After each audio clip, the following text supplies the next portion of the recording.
May buntag sa tanan no. Ako di ay si Susan Losada from Santo Niño.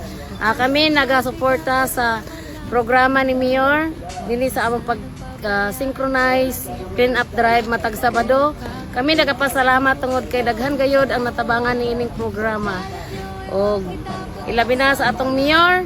Daghang salamat kay Mayor sa imong programa. Kami nagkahiusa og nagkahimamat sa matag isa nga kami magtinabangay sa among community aron mahimo kining limpyo sa kanunay.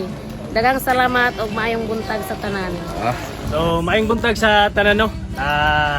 Naata din ni sa Apirpulangi, particular sa barangay St. Peter, sa kampo. Naghimo ang atong mga job order sa siyudad sa Malaybalay kauban sa mga volunteers sa programa sa atong siyudad sa Malaybalay, pinangluan sa atong mayor kauban sa mga city councilor.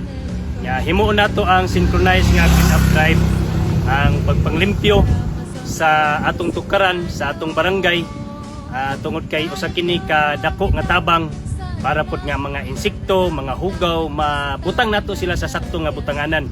Apan ang langit sa atong basura mao ang pagbutang diya sa insakto nga butanganan.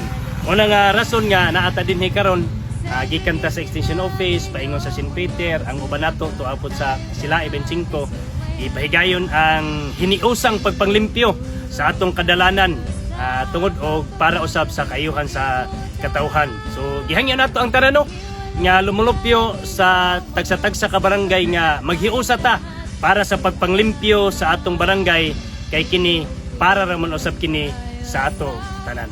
Katulang daghang salamat og mayong buntag kanatong tanan. Uswag Apirpulangi ug sa Malaybalay.